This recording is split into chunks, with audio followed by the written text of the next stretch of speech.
A ver, una pregunta para empezar. ¿Qué pueden tener en común, no sé, una enciclopedia del siglo XVIII y el Código Civil que nos regula la vida hoy? A priori, nada. Nada, ¿verdad? Suena un poco a locura. Pero hoy vamos a meternos de lleno en eso, en cómo un proyecto intelectual, el enciclopedismo, que parecía solo, pues, coleccionar saber. Acumular conocimiento. Exacto. Acabó poniendo patas arriba todo el mundo del derecho.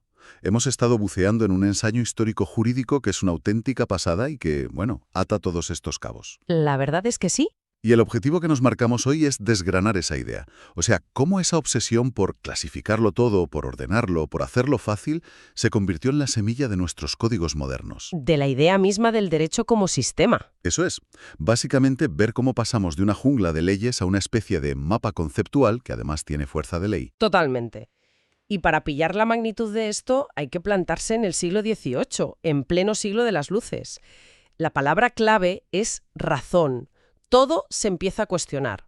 Claro. Pero lo más rompedor es la idea de que el conocimiento no puede ser un coto privado de la Iglesia o de 4 gremios. La idea es sacarlo a la luz, ordenarlo y, sobre todo, hacerlo útil para la sociedad.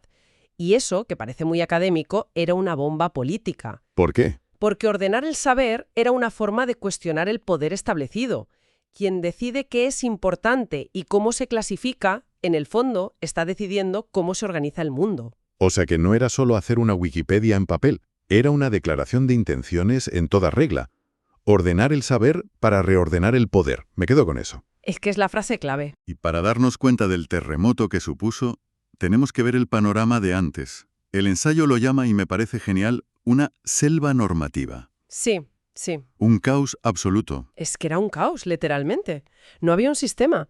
Piensa que en un mismo lugar y al mismo tiempo podían aplicarse leyes totalmente distintas. ¿Cómo es posible?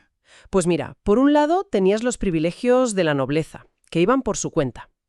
Por otro, los fueros de cada ciudad o región, que decían una cosa. Luego las costumbres locales, que a veces ni estaban descritas. Vale. Súmale las leyes de la Iglesia, el derecho canónico, que se metía en todo, desde el matrimonio hasta los contratos.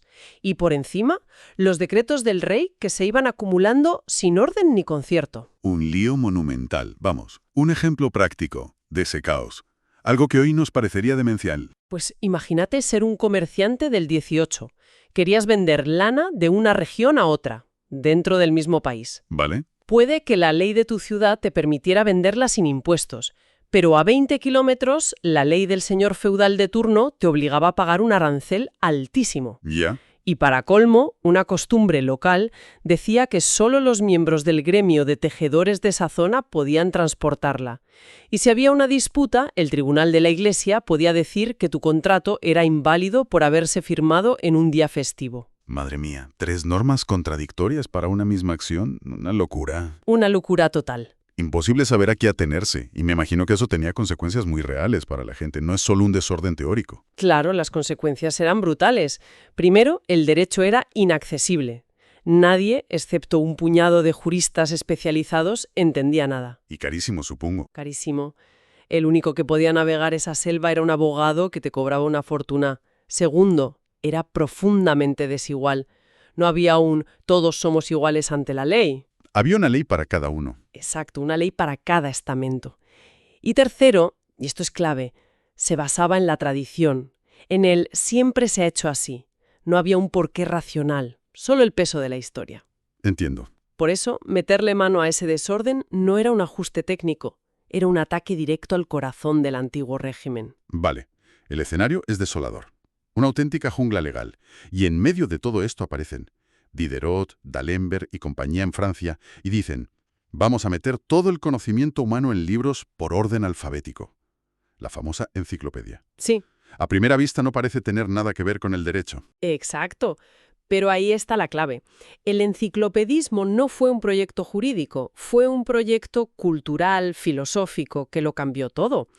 Y su impacto en el derecho se puede ver en 3 movimientos estratégicos casi sin quererlo. A ver. El primero es que le quita al derecho su aura sagrada. De repente, en la enciclopedia, el artículo sobre contrato está unas páginas después del de cobre y antes del de corazón. Lo convierte en una cosa más. justo, lo baja del pedestal. El derecho deja de ser un misterio divino o una tradición inmemorial y se convierte en una rama más del saber humano. Como la física o la botánica. Exactamente. Y si es una rama del saber, se le pueden aplicar los mismos principios. Tiene que ser racional, tiene que ser claro, tener un orden lógico y, sobre todo, se tiene que poder explicar. Se acabó eso de que solo lo entienden los iniciados. Vale, primer paso. Se le quita la magia y se trata como una ciencia. Eso ya es un cambio de mentalidad brutal. ¿Cuál es el segundo movimiento? Pues la obsesión por clasificar. La taxonomía.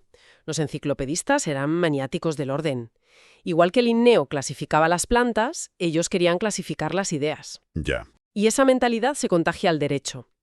Los juristas ilustrados empiezan a pensar, oye, ¿y si en vez de este montón de leyes sin sentido organizamos el derecho por materias? Y ahí nace la idea de un derecho civil, un derecho penal, un derecho administrativo. Todo bien separado. Todo separado.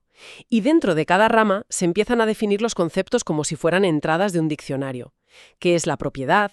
¿Qué es un delito? ¿Qué es la familia? Pasamos de un derecho que era como un trastero lleno de trastos acumulados durante siglos a uno que es como una biblioteca con sus secciones, sus estanterías y sus etiquetas. Esa es la analogía perfecta. Es el paso de un derecho por acumulación histórica a un derecho por sistematización racional. Dejas de pensar en la ley como algo que es porque siempre ha sido y empiezas a pensar en ella como algo que se diseña de forma lógica. Entiendo lo de clasificar y ordenar, pero ¿no era increíblemente peligroso para ellos? Al poner todas las leyes y costumbres sobre la mesa con definiciones claras, ¿no le estaban dando munición a los críticos del sistema para que vieran sus vergüenzas? Claro que sí. Y ese era precisamente el tercer movimiento y el más subversivo. La visibilidad como arma política. O sea que no fue un efecto secundario. No, fue uno de los objetivos. Al recopilarlo todo y ordenarlo, la enciclopedia puso un foco gigante sobre el absurdo del sistema. De repente, podías leer la definición de justicia basada en la razón y al lado la descripción de un privilegio feudal que era la encarnación de la injusticia. Las contradicciones saltaban a la vista. Se volvieron evidentes, insultantes. Al hacer visible el caos, lo hiciste criticable. Y una vez que es criticable, el siguiente paso es querer cambiarlo. Es genial. O sea, la transparencia no era un objetivo inocente, era una herramienta de demolición. Pones el mapa del desastre sobre la mesa para que todo el mundo vea que hace falta un mapa nuevo. Justo. Y es esa la chispa que enciende la mecha de los grandes códigos, como el de Napoleón. Es la mecha, la pólvora y casi la explosión. El famoso Código Napoleónico de 1804 no sale de la nada. Es la culminación de esa mentalidad enciclopédica. Claro. Piensa en los objetivos de un código. Eliminar lo que sobra, ordenar el caos, usar un lenguaje claro y que sea accesible. Son exactamente los mismos objetivos que los de la enciclopedia. O sea que lo que me estás diciendo es que la idea de que toda la ley de un país deba caber en un libro, ser clara y estar al alcance de todos, no es una idea de juristas, sino que se la robaron a unos filósofos que querían vender una enciclopedia. Es que es exactamente eso. Es aplicar la lógica editorial al orden social. La enciclopedia entrenó a toda una generación de intelectuales, abogados, políticos, a pensar de forma sistemática. A organizar el mundo en categorías. Eso es. Y esa cultura es la que permite que a alguien se le ocurra la idea, que hoy nos parece normal, pero entonces era radical, de que todo el derecho civil puede resumirse en un manual de usuario para el ciudadano. Manual de usuario, me gusta. Los códigos son como enciclopedias condensadas, pero con el poder del Estado detrás para hacerlas cumplir. Es alucinante. Pero claro, todo esto nace en Francia, en el epicentro del huracán. ¿Cómo hace este virus del orden para viajar y contagiar a la tradición hispánica y al final aterrizar en un país como Colombia? Pues el viaje es fascinante y lleno de obstáculos.